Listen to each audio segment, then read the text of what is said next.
एतत् पदं तज्जगदात्मनः परम्। एतत् पदं तत् जगदात्मनः परम्। सकृद्विभातं सवितुर्यथा प्रभा। यथा सबो जाग्रति सुप्तशक्तयो। द्रव्य क्रिया ज्ञान भ्रम तद्द्रव्य क्रिया ज्ञान भिदा भ्रमत्ययः। সূর্য কিরণ যেমন সূর্য থেকে অভিন্ন, এই জগৎও তেমন পরমেশ্বর ভগবান থেকে অভিন্ন। তাই ভগবান এই জড়জগতের সর্বব্যাপ্ত। ইন্দ্রিয়গুলো যখন সক্রিয় থাকে তখন সেইগুলিকে দেহের বিভিন্ন অংশ বলে মনে হয়, কিন্তু দেহ যখন নিদ্রিত থাকে তখন তাদের কার্যকলাপ প্রকট হয় না। তেমনি সারা জগৎ ভগবান থেকে ভিন্ন বলে প্রতীত হলেও তাহা ভিন্ন নয়। তো এখানে ভগবান সর্বব্যাপ্ত তাহা বর্ণনা করা হচ্ছে, এবং একই সঙ্গে অচিন্ত ভেদাভেদ তত্ত্ব সম্বন্ধেও ভাগবতমে বর্ণনা করা হচ্ছে। সূর্য এবং সূর্য কিরণের উদাহরণ, ইন্দ্রিয়ের উদাহরণ, দুইটি উদাহরণ এখানে দেওয়া হচ্ছে। যে দ্য সানশাইন, সূর্যের কিরণ সূর্য থেকে প্রকাশিত হয়, এবং সেটা সূর্য থেকে প্রকাশিত হয় এবং সূর্যের থেকে কোনো পার্থক্য নেই।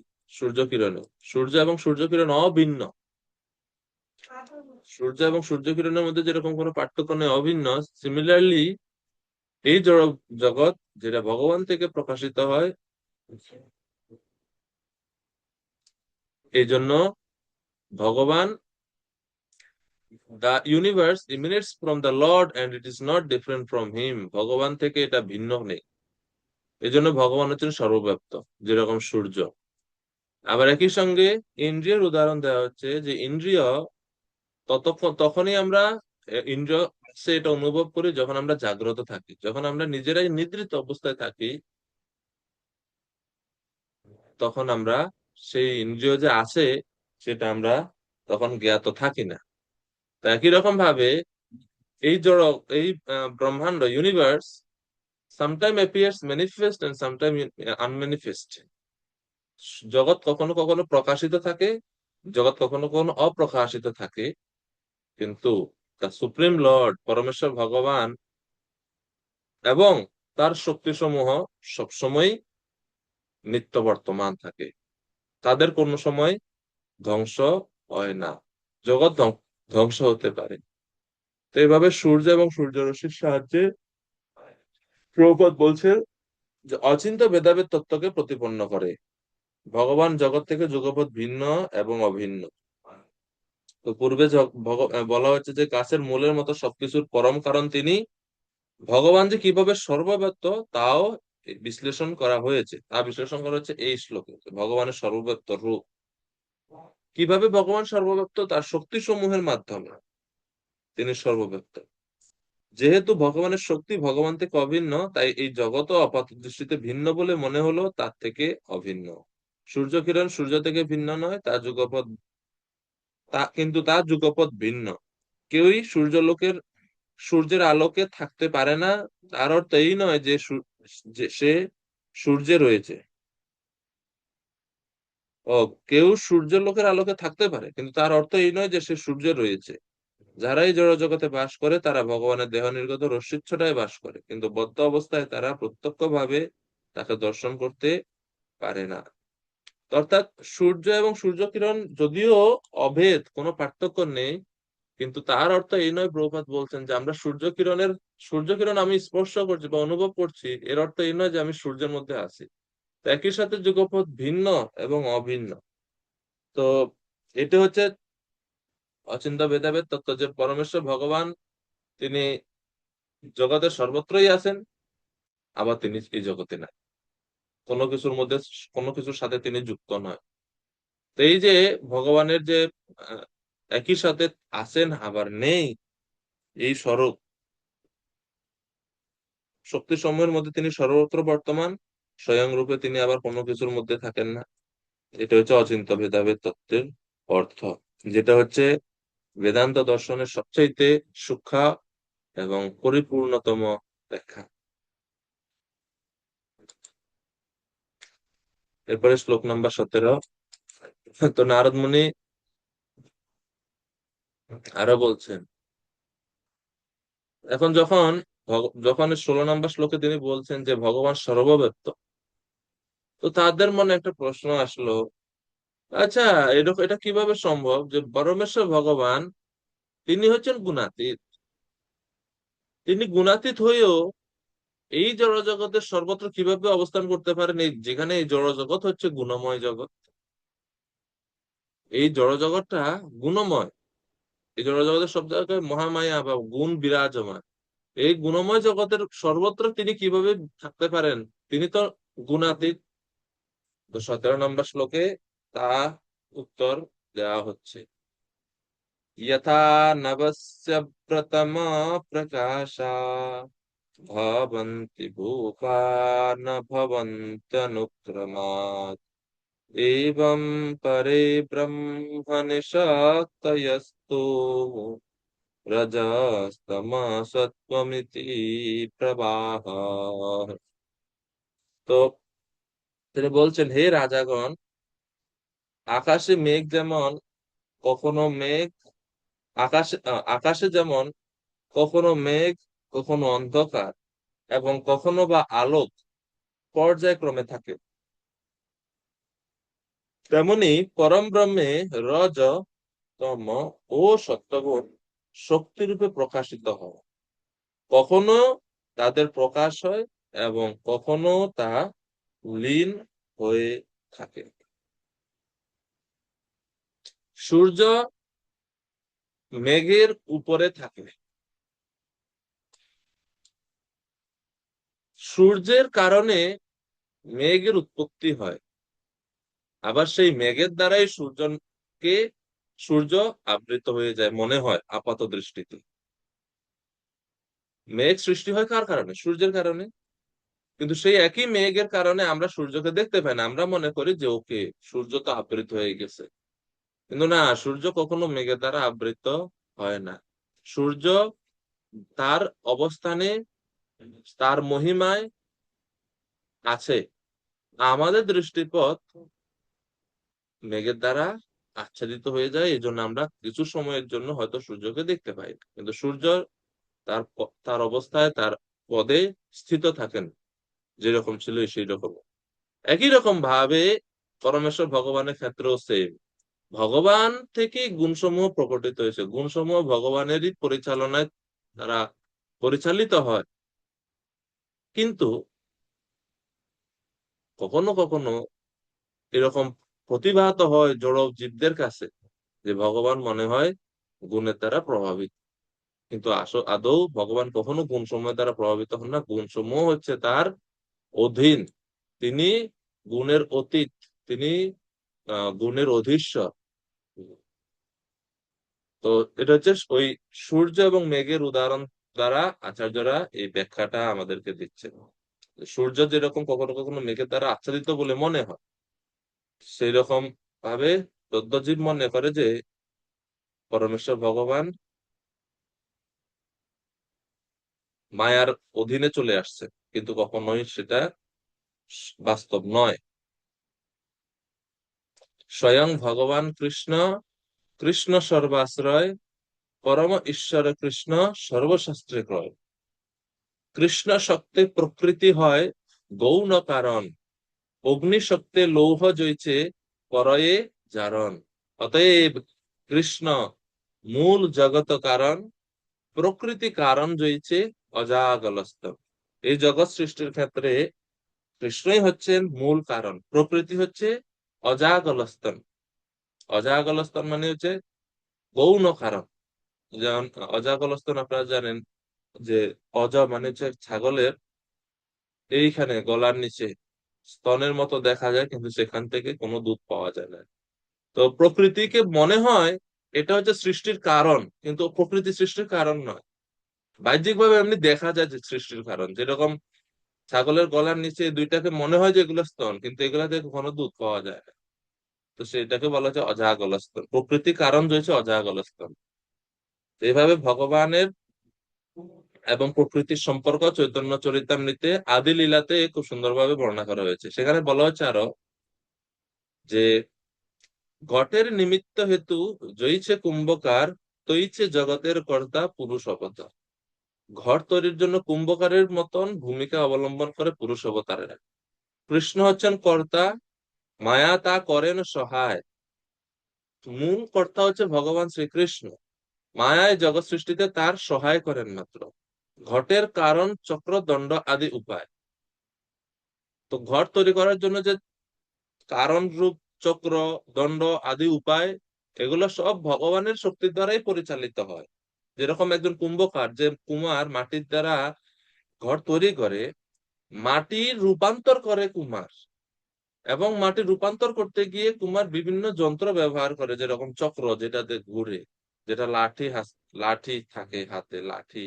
হ্যাঁ। তা তো এগুলো হচ্ছে, এগুলো নিজেরা পরিবর্তন হয় না, কিন্তু কুমারের শক্তি দ্বারা তারা মাটিকে পরিবর্তন করায়, মাটির রূপ পরিবর্তন করায়। দূর হইতে পুরুষ করে মায়াতে অবধান, জীব রূপ বীর্য তাতে করেন আধান। এক অঙ্গ ভাসে করে মায়াতে মিলন, মায়া হইতে জন্মে তবে ব্রহ্মাণ্ডের গণ। এভাবে পুরুষ কুম্ভকারের মতো তার শক্তি সমূহের দ্বারা এই জড়জগতের সৃষ্টিকে প্রকাশ করে থাকেন, অপ্রকট করে থাকেন। তার শক্তি অপরিবর্তনীয়, সেই পুরুষও অপরিবর্তনীয়। যখন কুমার মাটি তৈরি করে, কুমারের কোনো পরিবর্তন হয় না, তার যে চাকা, তার যে দণ্ড, তারও কোনো পরিবর্তন হয় না। সেরকম যে এই বস্তুগুলো একই রকমই থাকে, কিন্তু মাটি ট্রান্সফরমেশন হয়। তো মায়া শক্তি বা শক্তি সমূহের দ্বারা ভগবান জগৎ সৃষ্টি করেন। শক্তি শক্তির মতোই থাকে, পরমেশ্বর ভগবানও তার অবস্থানে ঠিক থাকে। শুধুমাত্র সৃষ্টি কখনো কখনো প্রকাশিত হয় এবং অপ্রকাশিত হয়, এই হচ্ছে পার্থক্য।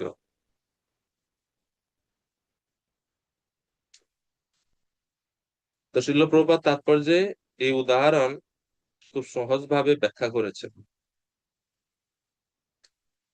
কখনো কখনো মানুষ মনে করে মৃত মৃৎ পাত্রের কারণ হচ্ছে মাটি।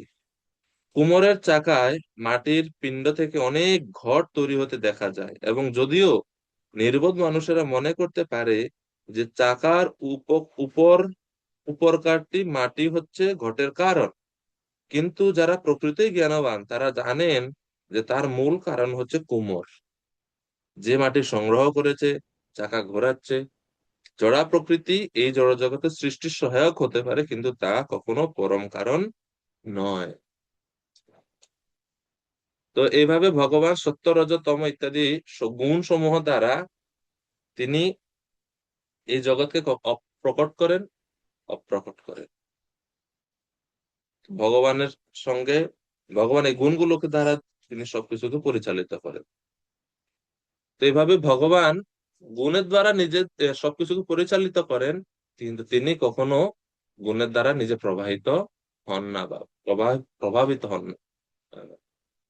তো এখন 18 থেকে 22 নম্বর শ্লোকে নারদ মুনি বলছেন যে যেহেতু পরমেশ্বর ভগবান হচ্ছেন সর্বশক্তিমান, পরমেশ্বর ভগবান হচ্ছেন পৃথিবীর সর্বব্যাপ্ত, এই পৃথিবীর মূল বা আদি কারণ, এই জন্য তোমরা তোমাদের সমস্ত কিছুর দ্বারা সেই পরমেশ্বর ভগবানের সন্তুষ্টি বিধান করার জন্য ভক্তি পন্থা অবলম্বন করো। তে নেকমাত্মনমশেষ দেহিনাম কালম প্রধানম পুরুষম পরেশম स्वतेजसा ध्वस्तगुणप्रवाहम् आत्मेकभावेन भजत्तमद्धा तेन एक আত্মানমশেষ দেহিনাম। পরমেশ্বর ভগবান তিনি আত্মানম অশেষ দেহিনাম, অশেষ মানে সমস্ত প্রকার জীবের আত্মানম, পরমাত্মা হচ্ছেন তিনি। এক, তিনি একাই সমস্ত জীব সমূহের পরমাত্মা। কালম প্রদানম পুরুষম পরেশম, তিনি হচ্ছেন এই জগৎ সৃষ্টির এবং গুণসমূহের remote and immediate cause.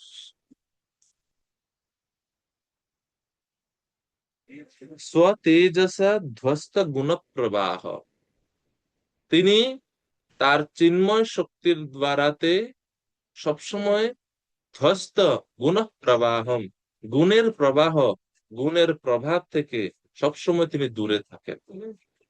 স্বতেজসা, by his spiritual energy, তার চিৎ শক্তির দ্বারাতে তিনি সবসময় জড় অস্তিত্বের বা জড় কলুষ থেকে দূরে থাকেন।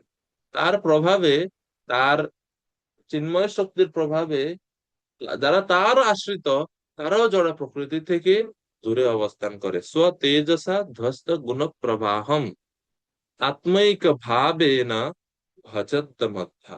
দেয়ার ফর, এই জন্য ভজত মধ্যা, পরমেশ্বর ভগবানের ভজনাতে তোমরা প্রত্যক্ষ ভাবে যুক্ত হও। তো অনুবাদ বলা হচ্ছে, ভবানন্দ প্রভু কৃপা করে 18 নম্বর শ্লোকের অনুবাদ করবে। হরে কৃষ্ণ। হরে কৃষ্ণ। ধন্যবাদ প্রণাম সকল ভক্তবৃন্দ। যেহেতু পরমেশ্বর ভগবান হচ্ছেন সর্বকারণের পরম কারণ, তাই তিনি সমস্ত জীবের পরমাত্মা এবং নিমিত্ত ও উপাদান কারণ।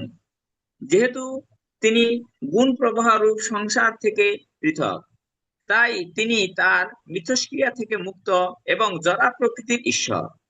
অতএব তোমাদের কর্তব্য হচ্ছে গুণগত ভাবে নিজেদের তার সঙ্গে এক বলে মনে করে তার প্রেমময়ী সেবায় যুক্ত হওয়া। হরে কৃষ্ণ। এক ভাবেন ভজত মধ্যা, এক ভাবেন মানে গুণগত ভাবে আমরা ভগবানের সঙ্গে এক, এই মনে করে পরমেশ্বর ভগবানের সেবায় যুক্ত হও। বিশ্বনাথ চক্রবর্তী ঠাকুর এই শ্লোকের বলছেন, পরমেশ্বর ভগবান কাল, এবং কাল রূপে তিনি হচ্ছেন এই জড়জগতের নিমিত্ত কারণ। প্রধান রূপে তিনি এই জড়জগতের উপাদান কারণ, এবং পুরুষ, যেহেতু এই শ্লোকে বলা আছে কালম প্রধানম পুরুষম পরেশম, তো এই লাইনের ব্যাখ্যা করে তিনি বলছেন কাল রূপে তিনি নিমিত্ত কারণ জগৎ সৃষ্টির, প্রধান রূপে তিনি জগতের উপাদান কারণ, এবং পুরুষ অর্থাৎ তিনি হচ্ছেন জগতের মূল কর্তা। এই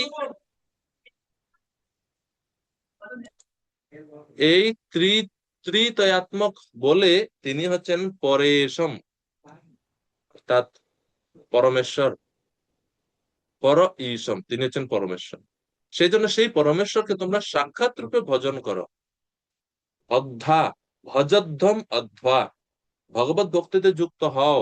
অধ্বা মানে হচ্ছে প্রত্যক্ষ ভাবে যুক্ত হও, সরাসরি ভাবে যুক্ত হও, পরোক্ষ ভাবে না, প্রত্যক্ষ ভাবে যুক্ত হও। কিভাবে, কি ভাব নিয়ে আমরা যুক্ত হব?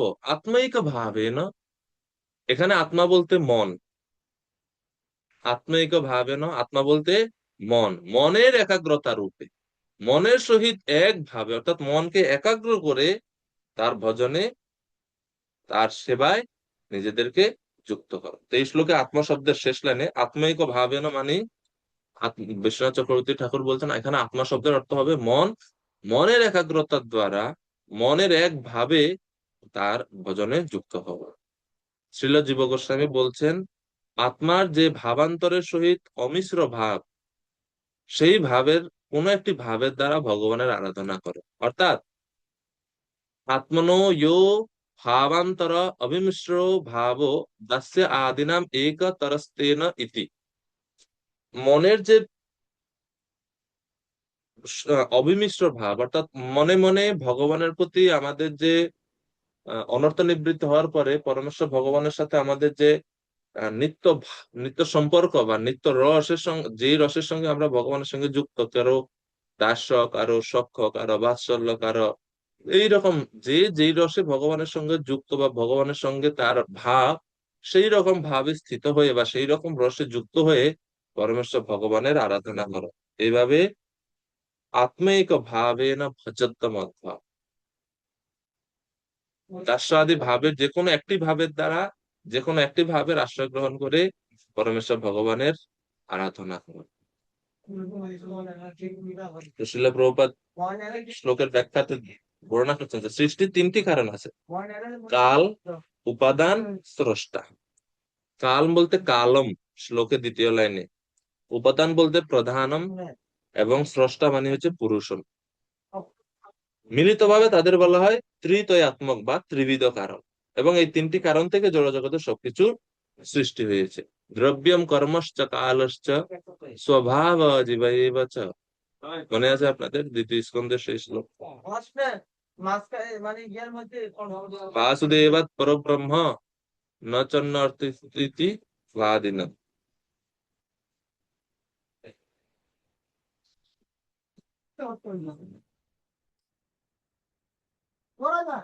তো এই জন্য নারদ মুনির উপদেশ অনুসারে সকলেরই কর্তব্য ভগবানের প্রেমময়ী সেবায় সাক্ষাৎ ভাবে যুক্ত হওয়া। তার মধ্যে সমস্ত পুণ্যকর্ম নিহিত আছে। কৃষ্ণ ভক্তি করিলে সর্বকর্ম কৃত হয়। সতেজসা ধ্বস্ত গুণ প্রবাহ। এই পদটি অত্যন্ত গুরুত্বপূর্ণ। যদিও জড় প্রকৃতির সমস্ত গুণগুলো ভগবানের চিন্ময় শক্তি থেকে উদ্ভূত হয়েছে, তবুও তাদের দ্বারা ভগবান কখনো প্রভাবিত হন না। যেরকম সূর্য থেকে মেঘ উৎপন্ন হয়েছে, কিন্তু মেঘের দ্বারা কখনো সূর্য আবৃত হতে পারে না। যারা এই জ্ঞানে প্রকৃতি পারঙ্গত, তারা সবকিছু ভগবানের সেবায় ব্যবহার করতে পারেন, কারণ এই জড়জগতে কোনো কিছুই ভগবান থেকে বিচ্ছিন্ন নয়। 19 নম্বর শ্লোক।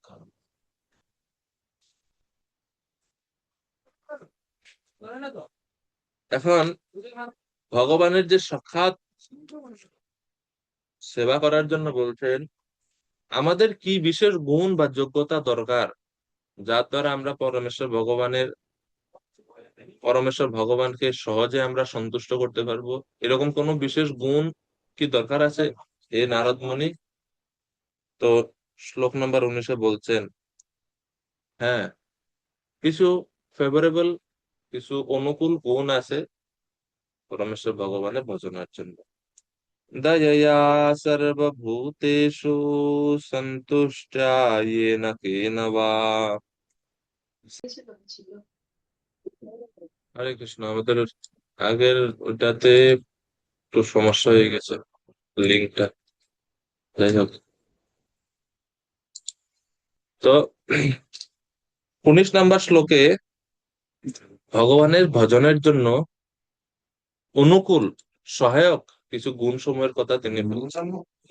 কি কি? কোন কোন গুণের দ্বারা ভগবান অতি শীঘ্রই সন্তুষ্ট হন? দয়া সর্বভূতেষু, by showing mercy to all being. সমস্ত ভূতে, সমস্ত জীবের প্রতি দয়া প্রদর্শন করা। 2, সন্তুষ্টা येन केन वा, যথালাভে সন্তোষ। পরমেশ্বর ভগবানের কৃপায় যা প্রাপ্ত হয়েছে তার দ্বারাই সন্তুষ্ট থাকা। সন্তুষ্ট येन केन वा। সর্বেন্দ্রিয় উপশান্তা চ, সমস্ত বিষয় থেকে সমস্ত ইন্দ্রিয়কে নিগ্রহ করার দ্বারা। এই তিনটি গুণ এর কথা তিনি বলছেন। তুষ্যতি আশু জনার্দন, এই সবের দ্বারা ভগবান জনার্দন শীঘ্রই প্রসন্ন হন। যখন কেউ তার সমস্ত ইন্দ্রিয়কে সংযত করে, বিষয় থেকে সমস্ত ইন্দ্রিয়গুলোকে নিগ্রহ করে, যা ভগবান আমাদেরকে দিয়েছেন, ভগবানের কৃপা যা আমি প্রাপ্ত হয়েছি তাতে আমি সন্তুষ্ট, এই ভাব যখন থাকে, দয়া সর্বভূতেষু, সমস্ত জীবের প্রতি যখন দয়া প্রদর্শন, এইভাবে ভগবানকে সন্তুষ্ট করা যায় খুবই শীঘ্রই। 19 নম্বর শ্লোকে বলা হয়েছে।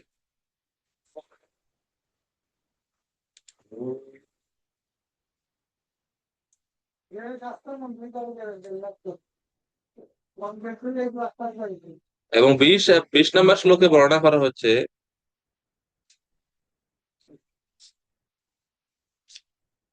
ভগবান এবং ভগবানের ভক্তদের পরস্পরের মধ্যে কত অন্তরঙ্গতা রয়েছে। अपहत सकलेशानयमालयात्मान्यभिरतम् एधित भावना उपहूतः। নিজ জনবশগত্বং আত্মনোয়ন নাসরতি চিত্রবৎ অক্ষরসতাম। 20 নম্বর শ্লোকে ভগবান এবং ভগবানের ভক্তদের অন্তরঙ্গতার কথা বর্ণনা করে বলছে যে জড় বাসনার কলুষ থেকে সম্পূর্ণরূপে নির্মল হয়ে ভগবত ভক্ত সমস্ত জড় কলুষ থেকে মুক্ত। এইভাবে তারা নিরন্তর ভগবানের চিন্তা করতে পারেন এবং আন্তরিক অনুভূতি সহকারে তাকে সম্বোধন করতে পারেন। ভগবান তখন তার ভক্তের বশীভূত হয়ে ক্ষণিকের জন্য তাকে ত্যাগ করেন না, ঠিক যেমন আকাশ কখনো অদৃশ্য হয়ে যায়। যে ভক্তরা জড় কলুষ থেকে মুক্ত হয়ে নিরন্তর ভগবানের চিন্তা করেন, ভগবানের সেবা করেন, তাদের প্রতি ভগবানের আচরণ কেমন? নিজ জন বশ, পরমেশ্বর ভগবান সেই ভক্তের সেই নিজ জনদের বশে নিয়ন্ত্রণাধীন হয়ে যান এবং কখনো তিনি এক মুহূর্তের জন্য ভক্তকে পরিত্যাগ করেন না, কখনো তিনি পরিত্যাগ করেন না তার ভক্তকে। এই হচ্ছে ভগবান এবং ভগবানের ভক্তের বিশেষ অন্তরঙ্গতা। তো ভক্তের 3টে জিনিস লাগবে। এক, অপহত সকল এষান। অপহত সকল এষান, ভক্তের কি কি দরকার? প্রথমে বলছে অপহত সকল এষান, অর্থাৎ ভক্ত তার জড় বাসনাগুলো থেকে নিজের হৃদয়কে মুক্ত করতে হবে। অপহত মানে হচ্ছে নিরস্ত করা বা নষ্ট করা বা পরিষ্কার করা। কি থেকে? সকল এষানা, এষানা শব্দের অর্থ হচ্ছে বাসনা, সমস্ত প্রকার জড় বাসনা থেকে নিজেকে মুক্ত করতে হবে, প্রথম ভক্তের প্রথম কাজ। দ্বিতীয়ত অমল আত্মনি। অমল আত্মনি মানে হচ্ছে মানসিক যে কলুষতা, সেই কলুষতা থেকেও ভক্তকে মুক্ত হতে হবে। Mental contamination. যার আত্মনি, আত্মনি মানে হচ্ছে মন, আত্মনি শব্দের অর্থ হচ্ছে মন, যার মন অমল মানে মল মুক্ত বা কলুষতা থেকে মুক্ত যার মন। আর 3 নাম্বার হচ্ছে অবিরত এধিত ভাব, অবিরত এধিত ভাবনা উপভূত, অর্থাৎ নিরন্তর অবিরত ভাবে পরমেশ্বর ভগবানকে হৃদয় থেকে আন্তরিক অনুভূতি সহকারে ভগবানকে সম্বোধন করতে পারা। এই 3টা হচ্ছে ভক্তের দিক থেকে করণীয়। যখন ভক্ত এই 3টা জিনিস করতে পারে তখন ভগবান কি করেন? সুপ্রিম লর্ডের পক্ষে ভগবান 2টা জিনিস করে। এক, তখন ভগবান সেই ভক্তের অধীন হয়ে যায়, নিজা জানা বশা, কন্ট্রোলড বাই হিজ ডিভোটিস। পরমেশ্বর ভগবান সেই ভক্তের অধীন বা নিয়ন্ত্রণ অধীন হয়ে যান, যেরকম মা যশোদার কাছে ভগবান শ্রীকৃষ্ণ।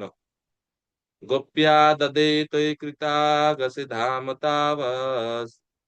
কুন্তি মহারানী, কুন্তি মহারানী তার স্তুতিতে তিনি বলছেন ইয়াস্তে দশাস্ত্র কলুলন জন সম্ভ্রমাক্ষম বক্ত্রম ননীয় ভাব ভয় ভব। এরকম আছে না? 3 নাম্বার লাইন মনে নাই। অর্থাৎ এটা অর্থ হচ্ছে এরকম, মা যশোদা কুন্তি মহারানী দেখছেন এবং সেটাই তিনি ব্যক্ত করছেন কৃষ্ণের সামনে যে আপনি ভয়েরও ভয় স্বরূপ পরমেশ্বর ভগবান। সেই আপনি যখন মা যশোদার হাতে যষ্টি ছোট্ট একটা লাঠি দেখছিলেন, তখন আপনি অত ভয় পেয়ে গেছেন যে মাথা নিচু করে ভয়ে রীতিমতো কাঁপছে ভগবান।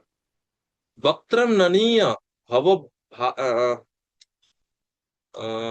ভুলে গেছে।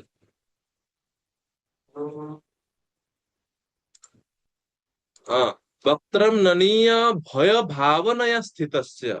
আপনি অবস্থান করছিলেন, আমি দেখছি আপনাকে কিরকম ভয়ে ভীত হয়ে মাথা নিচু করে, যেরকম চোর রাজার সামনে মাথা নিচু করে দাঁড়িয়ে থাকে অবনত মস্তকে, ভয়ে শঙ্কিত ভাবে, আপনিও সেই রকম ভাবে।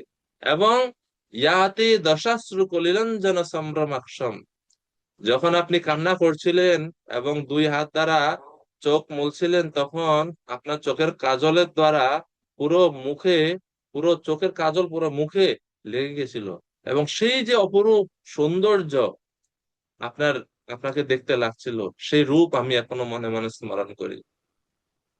এবং আপনার এই আচরণ আমাকে মোহিত করে। সামাম বিমোহয়তি ভীরপি যদ বিভেতি। সামাম বিমোহয়তি, সেই রূপ, সেই ভাব, সেই আচরণ আমাকে মোহিত করে। কেন মোহিত করে? কারণ ভীরপি যদ বিভেতি, আপনি ভয়েরও ভয় স্বরূপ, ভয়েরও মূল, ভয় উৎপন্ন করতে পারেন আপনি। সেই আপনি আজ মা যশোদার কাছে আটকে গেছেন। তো এই যে এটা হচ্ছে নিজা জন বশগত্ব। ভগবান যখন এই তিনটা জিনিস দেখেন, যখন তিনি দেখেন ভক্ত, আমার ভক্ত অপহত সকল এষানা, যখন তিনি দেখেন আমার ভক্ত অমলা আত্মনি, যখন তিনি দেখেন আমার ভক্ত অবিরত এ ধীত ভাব ভাবন উপহূত, তখন তিনি নিজ জনবশ, ভক্তের অধীন তিনি হয়ে যান। এবং না সরতি সতাম, না সরতি সতাম, কখনো এক মুহূর্তের জন্য তিনি তার ভক্তকে পরিত্যাগ করেন না। এক মুহূর্তের জন্য তিনি তার ভক্তকে পরিত্যাগ করেন।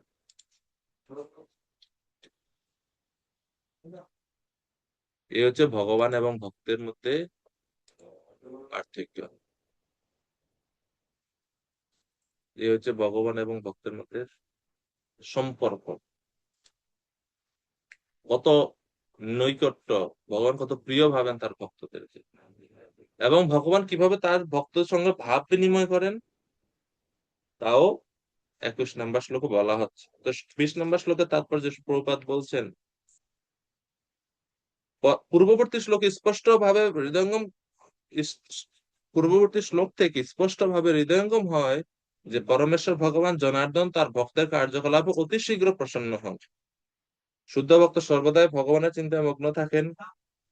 শৃণ্যতাম সকতা কৃষ্ণ। এবং এইভাবে নিরন্তর ভগবানের কথা চিন্তা করার ফলে শুদ্ধ ভক্তের হৃদয় সব রকম বাসনা থেকে মুক্ত। ওই যে অপহত সকলে এসানা। এবং এভাবে ওনার মনও সম্পূর্ণরূপে নির্মল, অম্লাত্মনি। এবং যখন মন নির্মল হয়, বাসনা শুদ্ধ হয়, তখন সেই ভক্ত শুধুমাত্র ভগবানকেই আন্তরিক হৃদয়ের অন্তঃস্থল থেকে সম্বোধন করেন, ভগবানকে ডাকেন। হৃদয়ের অন্তঃস্থল থেকে তারাই ভগবানকে ডাকতে পারে না যারা জন্ম ঐশ্বর্য শ্রুত দ্বারা অহংকারী। জন্মৈশ্বর্যা শ্রুত শ্রীভিঃ এধমান মদঃ পুমান নৈবর্হতি অভিধাতুম বৈ ত্বামকিঞ্চন গোচরম।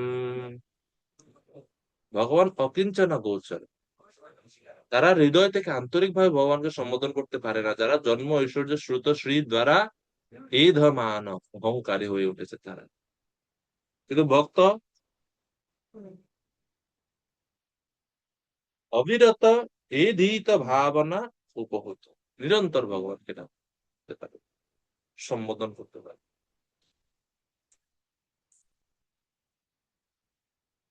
ऐनन्दतनुजा किङ्करं पतिता मां विषमे भवाम्बुधौ कृपया तव पादपङ्कज स्थितधूलिसदृशां विचिन्तय। এইভাবে বিভিন্ন স্তুতির দ্বারাতে ভক্ত ভগবানের কাছে প্রার্থনা নিবেদন করে। আহা প্রভু নন্দসুত বৃষভানুসুতাযুত করুণা কর হইবার। নরোত্তম দাসে কয় না ঠেলিহ রাঙ্গা পায়, তোমা বিনা কে আছে আমার। এভাবে ভক্ত ভগবানের কাছে ঐকান্তিক শরণাগত অনন্য ভাবে ভগবানের কাছে প্রার্থনা নিবেদন করে। তো এই জন্য প্রভাত পরের শেষ প্যারাগ্রাফে বলছে, মা যশোদার কথা ছিল প্রভাত উল্লেখ করছেন। দেখেন প্রভাত বলছেন যে ভগবান অজিত, কিন্তু শুদ্ধ ভক্তের দ্বারা তিনি জিত বা পরাজিত। তিনি তার ভক্তের অধীন হয়ে অত্যন্ত আনন্দিত হন, ঠিক যেমন শ্রীকৃষ্ণ মা যশোদার কৃপার উপর নির্ভরশীল হয়ে আনন্দ অনুভব করছিলেন। যখন আহ মা যশোদা দেখতেছেন যে কৃষ্ণ মাঝে মাঝে কিছু দুষ্টামি করে, তখন মা যশোদা ভাবে না, তাকে আমাকে ঠিক করতে হবে, সংশোধন করতে হবে। যখন মা যশোদা দেখেন যে কৃষ্ণ অনেক সময় খেলছে, প্রসাদে আসতেছে না, তখন মা যশোদা লাঠি নিয়ে কৃষ্ণকে খেলা থেকে ডাকার জন্য যান। একবার এরকম যমুনার তীরে সখাদের সঙ্গে কৃষ্ণ বলরাম খেলছে, তো দুপুরে প্রসাদের সময় রোহিণী মাতা গেছে প্রথমে ডাকার জন্য। বলছে, "এই কৃষ্ণ বলরাম, চলো, প্রসাদের সময় হয়ে গেছে, নন্দ মহারাজ অপেক্ষা করছে তোমাদের জন্য, চলো চলো চলো।" মার কথা শুনেই না, রোহিণী মাতার ডাক কানেই নেয় না, দুই ভাই মগ্ন হয়ে খেলতেছে। যখন রোহিণী মাতা বলতেছে যে, যখন আসতে বলছে, তখন কৃষ্ণ বলরাম খেলা থেকে আসবে, এখন বন্ধুরা যদি যাও এখন খেলা শেষ হওয়ার আগে, আর খেলা নিব না তোমাকে। রোহিণী মাতার কথা শুনে এখন আর খেলা নিবে না বন্ধুরা কালকে থেকে, এই ভয়ে যাচ্ছে না। তো মা রোহিণী মাতা ব্যর্থ হয়ে ফিরে গিয়ে মা যশোদাকে বলছে, আমি ব্যর্থ হলাম, আমার ডাকে আসেনি। তো মা যশোদা দেখতেছেন, আরে দুইটা তিনটা হয়ে যাচ্ছে, এখন যদি কৃষ্ণ না খায়, বলরাম না খায়, তাহলে শরীর খারাপ করে। খেলা তো বহুত খেলতে পারবে, পরেও খেলতে পারবে, এখন খাওয়া জরুরি। তো তিনি মাতৃভাব নিয়ে এখানে গেছেন। আর বাৎসল্য রসের সামনে, বাৎসল্য রস যখন খুব বেশি প্রভাব বিস্তার করে, তখন সখ্য রস পিছনে অবস্থান করে। তো মা যশোদার যে শুদ্ধ বাৎসল্য রস, তার সামনে ওই বন্ধুদের যে সখাদের যে সখ্য রস, সেটা টিকতে পারেনি। আর মা যশোদা যখন বলছে, এই এতবার ডাকতেছে শুনো না, খেতে ডাকতেছে বারবার করে, আর মা যশোদার কণ্ঠ কণ্ঠ শুনেই সব বন্ধুরা দৌড়ে পালিয়ে গেছে। মানে রোহিণী মাতার ক্ষেত্রে বন্ধুরা থ্রেট দিছে, যদি এখন যাও কালকে থেকে আর খেলায় নিব না। আর মা যশোদা এখনো আসেই নাই, দূর থেকে যখন ডাকতেছে সব বন্ধুরা পালাই গেছে সেখান থেকে।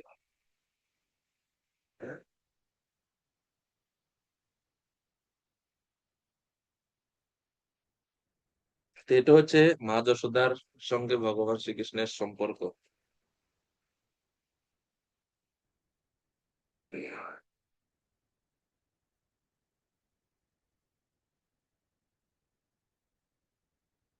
শুদ্ধ বাৎসল্য রস।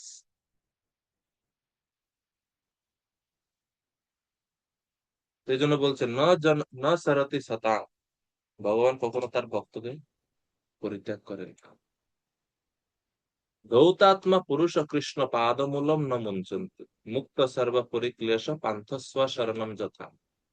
সেখানে বলা হচ্ছে ভক্ত কখনো ভগবানকে ছাড়ে না, আর এখানে বলা হচ্ছে ভগবান কখনো ভক্তকে পরিত্যাগ করে না। আপনাদের মনে আছে শ্লোকটা? গৌতাত্মা পুরুষ, এটা হচ্ছে 2:8-6। দৌত আত্মা পুরুষ কৃষ্ণ পাদমূলম ন মুঞ্চতি। দৌত আত্মা আর অমল আত্মা একই শব্দ। 20 নম্বর শ্লোকে এই যে অমলাত্মনি, অমলাত্মা যে ভক্ত এবং ধৌতাত্মা একই শব্দ। যেহেতু ভক্ত কখনো ভগবানকে ছাড়ে না, সেজন্য ভগবানও কখনো ভক্তকে ছাড়ে না। কেননা ভগবান বলছে, ইয়ে যথা মাম প্রপদ্যন্তে তাম তথৈব ভজাম্যহম। ভক্ত শত কিছু পরিত্যাগ করে আমার শরণ গ্রহণ করছে, আমি কিভাবে তাকে ছাড়বো? এই হচ্ছে ভগবান এবং ভক্তদের মধ্যে পরস্পরের ভাবের আদান প্রদান। 21 নম্বর শ্লোকে আরো বলা হচ্ছে, না ভজতি কো মনীষাম স ইজ্জাম হরি হরি ধনাৎ আত্মধন প্রিয় রসজ্ঞা সুত ধন কুল কর্ম নাম মদির্জয়ী বিদদতি পাপম অকিঞ্চনেষু সৎসু। যাদের কাছে কোনো ধন নেই। অধন প্রথম গুণ। যারা ভগবত ভক্তিরূপ সম্পদ লাভ করার ফলে সম্পূর্ণরূপে প্রসন্ন, আত্মধন। জড় জগতে কোনো ধন নাই, অধন, কিন্তু আত্মধন আছে। আত্মধন মানে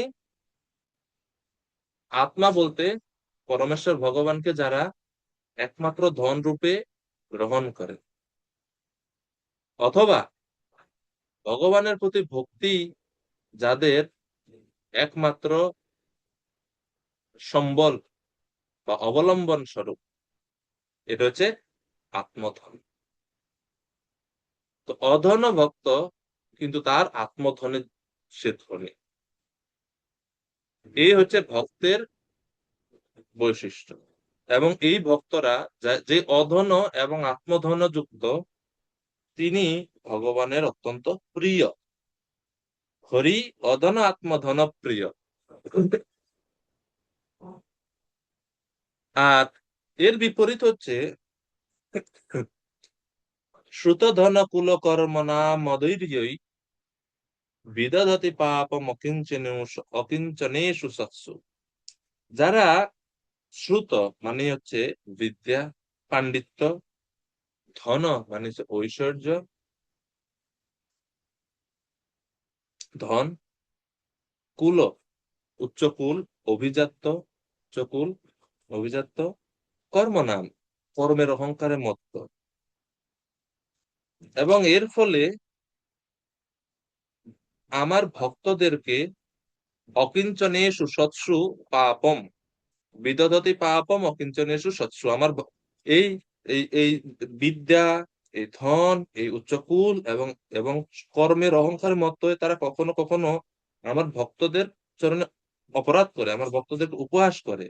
তো ভগবান হচ্ছে তারা যদি আমার পূজাও করে, আমি কখনো তাদের কাছ থেকে আমি পূজা গ্রহণ করি না। শ্রুত ধন কুল কর্মণা মদর্যই বিদধতি পাপম অকিঞ্চনেষু সৎসু। তারা, যে সমস্ত মানুষ এই অহংকারের দ্বারা অত্যন্ত প্রভাবিত, তারা যদি আবার পূজা করে বিধিবদ্ধ ভাবে সমস্ত উপাচার দিয়ে, কখনো আমি তাদের কাছ থেকে পূজা গ্রহণ করি না। কুমনীষা, তারা হচ্ছে কলুষিত হৃদয় সম্পন্ন ব্যক্তি। তো ভগবান তার শুদ্ধ ভক্তের উপর নির্ভরশীল, এবং সেটাই এখানে এই শ্লোকে ব্যক্ত করা হচ্ছে। যে ভক্ত অধনে এবং আত্মধনে ধনী, সেই ভক্তের কাছ থেকে ভগবান কখনো ছেড়ে যান না, এবং সেই ভক্তকে যারা উপহাস করে তাদের কাছ থেকেও ভগবান কখনো কোনো পূজা গ্রহণ করেন না। এজন্য অভক্তদের নৈবেদ্য কখনো তিনি গ্রহণ করেন না। প্রভুপাদ বলছেন শুদ্ধ ভক্তকে, শুদ্ধ ভক্ত হচ্ছেন তিনি যিনি অনুভব করেন যে তার কাছে কোনো জাগতিক সম্পদ নেই, অথবা জাগতিক সম্পদ থাকলেও তার প্রতি তিনি বিন্দু মাত্র আসক্ত নন। ভক্ত সর্বদা ভক্তিরূপ ধন লাভ করার ফলে প্রসন্ন থাকেন। জাগতিক দৃষ্টিতে ভক্তদের কখনো কখনো দরিদ্র বলে মনে হয়, যেহেতু পারমার্থিক দিক দিয়ে অত্যন্ত উন্নত এবং ধনী, তাই তারা ভগবানের সবচেয়ে প্রিয়। ওই যে কুন্তী মহারানী বলছেন নিষ্কিঞ্চনানাম, যারা নিষ্কিঞ্চ ভক্ত, তাদের কাছে ভগবান অত্যন্ত সুলভ।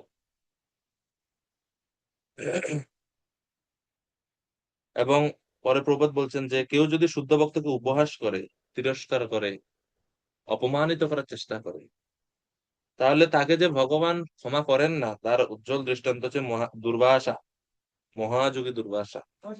ভগবানের ভক্ত অম্বরীশ মহারাজের চরণে অপরাধ করেছেন বলে ভগবান তাকে ক্ষমা করেন না। যারা মুক্তির পথে রয়েছেন তাদের সবসময় সাবধান থাকা উচিত, যাতে শুদ্ধ ভক্তের চরণে অপরাধ না হয়ে যায়। বৈষ্ণব অপরাধ থেকে সাবধানতার সঙ্গে অবলম্বন করা উচিত। কেননা এই ভক্তরা ভগবানের হৃদয় স্বরূপ, তো সেই জন্য ভক্তরা কষ্ট পাওয়া মানে ভগবান কষ্ট পায়।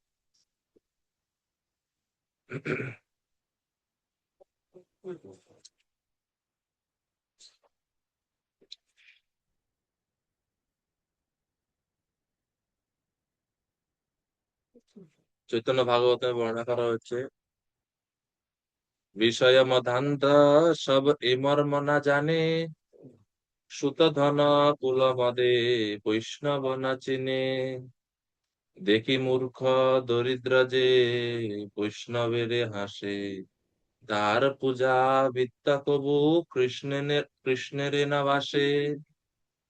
যারা বিষয়ে মদ অন্ধ, তারা এই সূক্ষ্ম মর্ম বুঝতে পারে না, এবং তারা সুত ধন কুল মদে বৈষ্ণবকে চিনে না, বৈষ্ণবের মর্যাদা তারা উপলব্ধি করতে পারে না।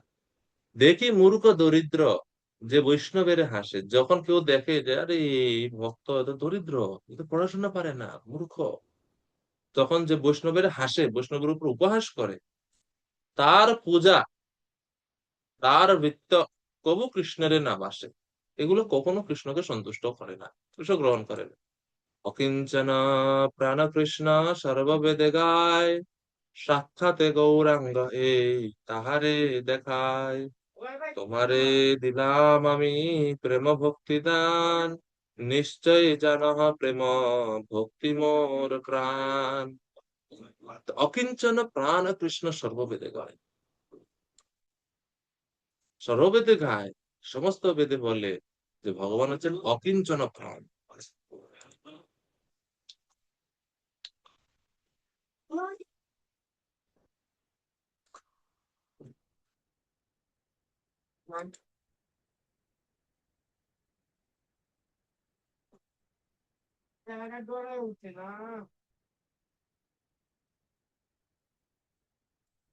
তো খুবই গুরুত্বপূর্ণ এই শ্লোক গুলা।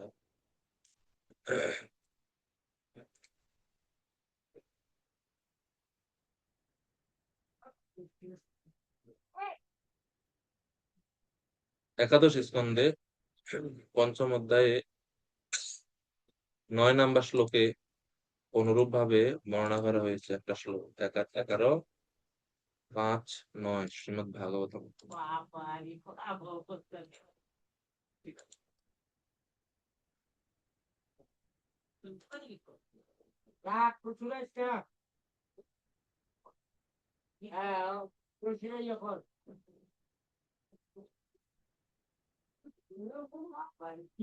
আপনারা লিখে রাখতে পারেন 11, 5, 9 সতো বিনন্দিতি বিনন্দন্তি হরিপ্রিয়ান খলাহা।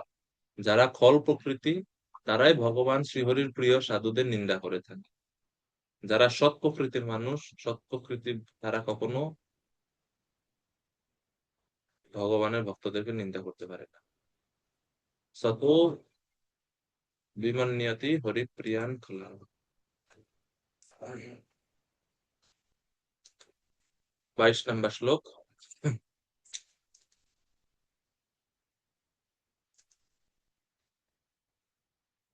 শ্রিয়ম অনুচরতিম তদর্থিনাশ্চ, দিবৎপতিন বিবুধাንশ্চ यत्स्वपूर्णा न भजति निजवृत्तवर्गतन्त्राः, तथा ममम् उद्विसृजेत् पुमान् कृतज्ञा। তখন 22 নম্বর শ্লোকে বলা হচ্ছে যে just as the devotee have possessiveness of the Lord and no one else, the Lord has possessiveness of the devotee। অর্থাৎ যেরকম চৈতন্য চরিতামৃতের শ্লোক নাম্বার, যেটা একটু আগে বললাম, এটা চৈতন্য চরিতামৃত না, এটা চৈতন্য ভাগবতে মধ্যলীলা 16 অধ্যায়ে। বিষয়ে মদান্দা সবে মর্ম না জানে, চৈতন্য ভাগবত মধ্যলীলা 16 অধ্যায়, ভাগবত চৈতন্য ভাগবত। তো 21 নম্বর শ্লোকে যখন বলা হচ্ছে যে ভগবান যারা তার ভক্তের নিন্দা করে তাদের কাছে কোনো সেবা গ্রহণ করেন না, 22 নম্বর শ্লোকে বলছে যে ভগবান, ভক্তরা যেরকম ভগবানকে আপন মনে করে, একই রকম ভাবে ভগবানও তার ভক্তদেরকে নিজের বলে মনে। 22 নম্বর শ্লোকে বলছে যদিও পরমেশ্বর ভগবান স্বয়ং সম্পূর্ণ, তবুও তিনি তার ভক্তদের বশ্যতা স্বীকার করেন। তিনি লক্ষ্মী দেবীর, শ্রীকামী রাজা এবং দেবতাদের অনুবর্তন করেন না। এমন কোন ব্যক্তি রয়েছেন যিনি প্রকৃতপক্ষে কৃতজ্ঞ হওয়া সত্ত্বেও সেই ভগবানের আরাধনা করবেন না। তো ভগবান এখানে বলা যে বড় বড় রাজা, ধনী ব্যক্তি, স্বর্গের দেবতারা সবাই লক্ষ্মীর পূজা করে, সেই লক্ষ্মী দেবী ভগবানের সেবা করে, কিন্তু তারপরেও লক্ষ্মী দেবীর প্রতি ভগবান ভ্রুক্ষেপও করেন না। কিন্তু সেই ভগবান যার, যিনি লক্ষ্মী দেবীর প্রতিও পর্যন্ত কোনো আকর্ষণ নাই, তিনি তার ভক্তদেরকে নিজের মনে করেন এবং ভক্তদের বশ্যতা শেখান। এই হচ্ছে ভগবানের ভক্তদের বৈশিষ্ট্য, এই হচ্ছে ভগবানের ভক্তদের মাহাত্ম্য।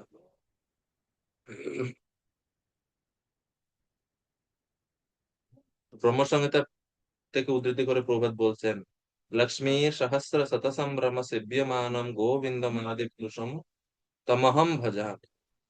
বিশ্বনাথ চক্রবর্তী ঠাকুর বলছেন, ভগবান ও তার ভক্ত উভয়ই হচ্ছে রসজ্ঞ। ভগবান ও ভক্তের সম্পর্ককে কখনো জড় বলে মনে করা উচিত নয়। রসজ্ঞ মানে হচ্ছে রস আস্বাদনে অত্যন্ত অভিজ্ঞ। ভগবান ভক্তদের সঙ্গে রস আস্বাদনে পছন্দ করেন, ভক্ত ভগবানের সঙ্গে রস আস্বাদন করতে পছন্দ করেন। এজন্য কেউ কাউকে ছাড়েন না। এই সম্পর্ক সর্বদাই দিব্য, ভগবান এবং ভক্তের সম্পর্ক সর্বদাই দিব্য স্তরে অধিষ্ঠিত। এবং 8 প্রকার দিব্য ভাব আছে, ভাব, অনুভাব, স্থায়ী ভাব ইত্যাদি 8 প্রকার দিব্য ভাব ভক্তের সমৃদ্ধ সিন্ধুতে, যেটা বিস্তারিত বর্ণনা আছে। এবং ভক্তের সঙ্গে ভগবান এই সমস্ত দিব্য ভাব সমূহের সঙ্গে, এই সমস্ত দিব্য ভাব সমূহের স্তরে ভগবান ভক্তদের সঙ্গে যুক্ত থাকে, দিব্য আনন্দ সমূহ অনুভব করে থাকে। প্রেম ভক্তকে আশ্রয় করে ভক্তের মধ্যে স্বাভাবিকভাবে ভগবানকে তার বশীভূত করে দেয়। তো প্রেম ডোরে ভক্তের কাছে ভগবান আবদ্ধ হয়ে যান। তো এখন এবার ভগবানের ভক্তির মাহাত্ম্য বর্ণনা করে এখন 23 নম্বর শ্লোকে 23 থেকে 31 বর্ণনা করা হচ্ছে কিভাবে মৈত্রী ঋষি তিনি তার উপদেশের সমাপ্তি করছেন, উপসংহার করছেন। শ্লোক নম্বর 23।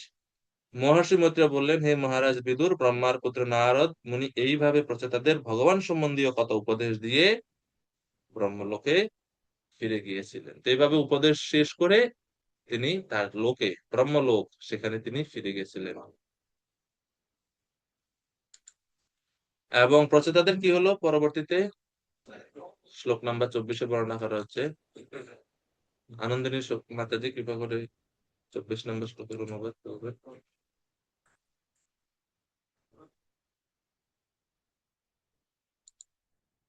মাইক অনমিউট করুন।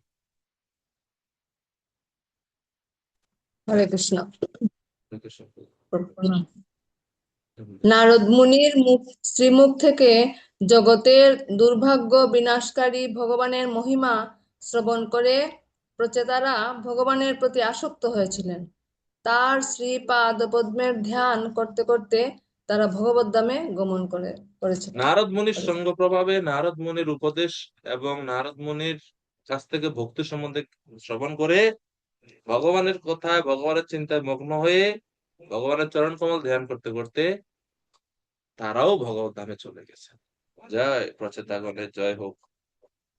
শ্রীল প্রভুপাদ বলছেন, তত্ত্ববেত্তা ভক্তের কাছ থেকে ভগবানের মহিমা শ্রবণ করে প্রচেতারা অনায়াসে ভগবানের প্রতি দৃঢ় আসক্তি লাভ করেছেন, দৃঢ় আসক্তি লাভ করেছেন নারদ মুনির কাছ থেকে শ্রবণ করে।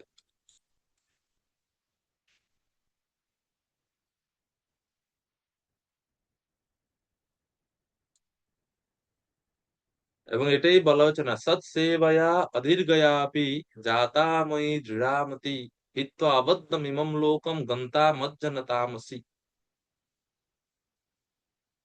সৎ সেবয়া অদীর্ঘয়াপি, সৎ সেবয়া মানে পরমেশ্বর ভগবানের সেবা, অথবা সৎ সেবয়া মানে তার ভক্তের সেবার ফলে, তার ভক্তের সেবা করার মাধ্যমে, ভক্তের কাছ থেকে ভগবানের কথা শ্রবণ করার মাধ্যমে জাতাময়ী দৃঢ়ামতি, পরমেশ্বর ভগবানের প্রতি দৃঢ় মতি উৎপন্ন হয়।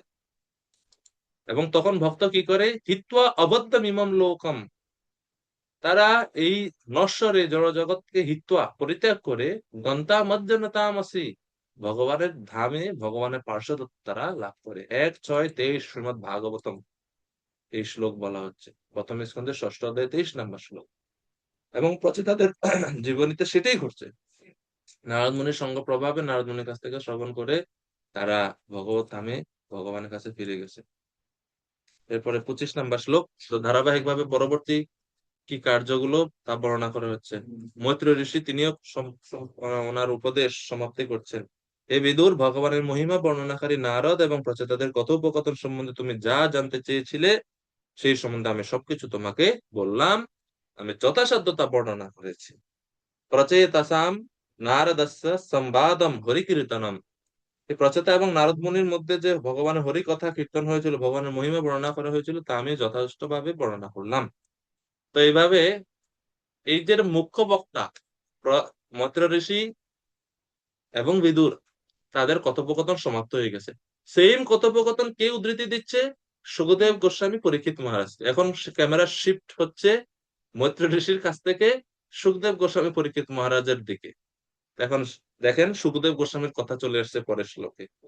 শ্রী শুক উবাচ, সুখদেব গোস্বামী বললেন, হে নৃপশ্রেষ্ঠ মহারাজ পরীক্ষিত, আমি স্বয়ম্ভু মনুর প্রথম পুত্র উত্তানপাদের বংশ বর্ণনা করলাম। এখন আমি স্বয়ম্ভু মনুর দ্বিতীয় পুত্র প্রিয়ব্রতের বংশধরদের কার্যকলাপ বর্ণনা করার চেষ্টা করছি। দয়া করে মনোযোগ সহকারে তা শ্রবণ করুন। এবং প্রিয়ব্রত মহারাজের বর্ণনা হবে পঞ্চম স্কন্ধে, এবং এটাই হচ্ছে পঞ্চম স্কন্ধের সূচনা বা সূত্ররূপী এই চতুর্থ স্কন্ধে রয়েছে। এটা হচ্ছে পরবর্তী স্কন্ধের সঙ্গে সম্পর্ক বা লিঙ্ক হচ্ছে এই শ্লোক। তিনি এক প্রিয়ব্রত উত্তানপাদের কথা বললেন, এখন উত্তানপাদের কথা বলার পর এখন প্রিয়ব্রত মহারাজের কথা বলবেন, যেহেতু দুইজনই স্বয়ম্ভু মনুর পুত্র। মাঝখানে তিনি আবার দেবহূতির কথাও বলেছেন। শ্লোক নম্বর 27-এ প্রিয়ব্রত মহারাজের কথা আরো বর্ণনা করা হচ্ছে। প্রিয়ব্রত মহারাজ, সংক্ষেপে প্রিয়ব্রত মহারাজের কি বিশেষ অবস্থান। মহারাজ প্রিয়ব্রত যদিও নারদ মুনির কাছ থেকে আত্মবিদ্যা লাভ করেছিলেন, তবুও তিনি পৃথিবীর শাসন ভার গ্রহণ করেছিলেন। পূর্ণরূপে জড়সুখ ভোগ করার পর তিনি তার পুত্রদের মধ্যে রাজ্য বিভাগ করে ভগবত ধামে ফিরে গিয়েছিলেন। তো এই শ্লোকটা খুবই ইন্টারেস্টিং। এই শ্লোক শুনেই পরীক্ষিত মহারাজের মনে প্রশ্ন, আত্মবিদ্যা লাভ করে আবার জড়সুখ ভোগ করছে? তো স্বাভাবিক লাগতেছে না। আত্মবিদ্যা লাভ করে তো বৈরাগ্য হওয়া উচিত। আত্মবিদ্যা লাভ করে আবার পৃথিবীর শাসনভার গ্রহণ করলেন, আবার জড়সুখ ভোগ করলেন, এটা কেন? তো এরই বর্ণনা হবে পঞ্চম স্কন্ধে গিয়ে। এরপরে শ্লোক নম্বর 28। হে রাজন, এইভাবে মহর্ষি মৈত্রের কাছ থেকে ভগবান এবং তার ভক্তের চিন্ময় আখ্যান শ্রবণ করে বিদুর আনন্দে বিহ্বল হয়েছিলেন। অশ্রুসিক্ত নয়নে তিনি তখন তার গুরুদেবের শ্রী পাদপদ্মে পতিত হয়েছিলেন এবং তার হৃদয়ে ভগবানকে ধারণ করেছিলেন। তো প্রভুপাদ বলছেন, এটাই হচ্ছে মহাভাগবতের সঙ্গের প্রভাব। বিদুরজি তার গুরু মৈত্র ঋষির কাছে এভাবে প্রণতি নিবেদন করেছেন, শ্রদ্ধা জ্ঞাপন করছেন গুরুদেবের প্রতি। ভক্ত জীবনমুক্ত মহাপুরুষের কাছ থেকে উপদেশ প্রাপ্ত হন এবং তার ফলে ভগবত প্রেমানন্দে বিহ্বল হন। সেই সম্বন্ধে প্রহ্লাদ মহারাজ বলছেন, নৈষামতিস্তাবদুরুক্রমাঙ্ঘ্রিম স্পৃশত্যনর্থাপগমো যদর্থঃ মহীয়সাং পাদরজাভিষেকম নিষ্কিঞ্চনানাম ন বৃণীত যাবৎ। ততদিন পর্যন্ত আমরা আত্ম উপলব্ধি বা ভগবানকে উপলব্ধি করতে পারবো না, যতদিন পর্যন্ত না আমরা মহীয়সাম পাদরজ অভিষেকম, মহীয়সা মানে মহাভাগবতদের পাদরজ চরণ কমলের চরণ ধূলির দ্বারা অভিষিক্ত না হচ্ছে।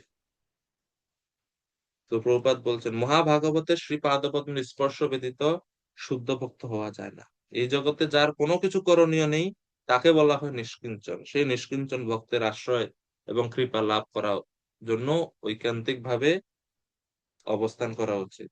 তো বিদুরজি তার গুরুদেবের চরণে পতিত হয়ে তার হৃদয়ে ভগবানকে ধারণ করছেন এবং গুরুদেবের উপদেশগুলো স্মরণ করছেন অশ্রুসিক্ত নয়নে। বিদুর তখন বলছেন, বিদুরুবাচা সহমত্য মহায়োগীন ভবতা করুণাত্মনা দর্শিতঃ তমসঃ পারঃ যত্র কিঞ্চন হরিঃ। হে পরম যোগী, হে শ্রেষ্ঠ ভক্ত, আপনার অহৈতুকী কৃপার প্রভাবে আমি এই তমসাচ্ছন্ন জগৎ থেকে মুক্তির পথ দর্শন করতে পেরেছি।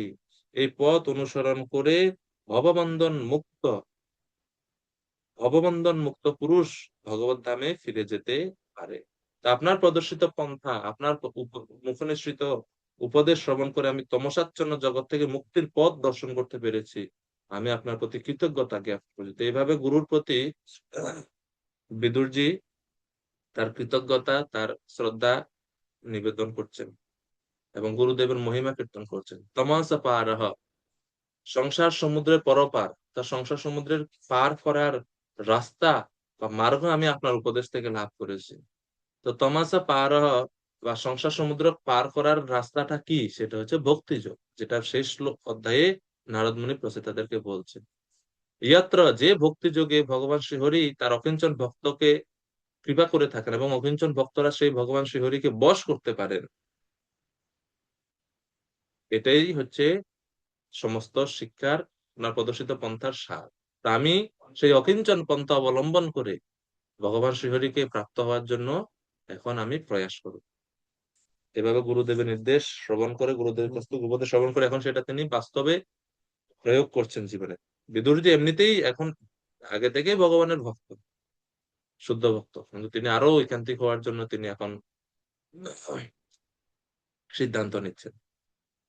শ্রী শুকুবাচ ইতি আনম্যতম আমন্ত্র্য বিদুরো গজস্বহ্যয়ম স্বানাম দিদৃক্ষু প্রয়য়ো জ্ঞাতিনাম নিবৃতাশয়ঃ।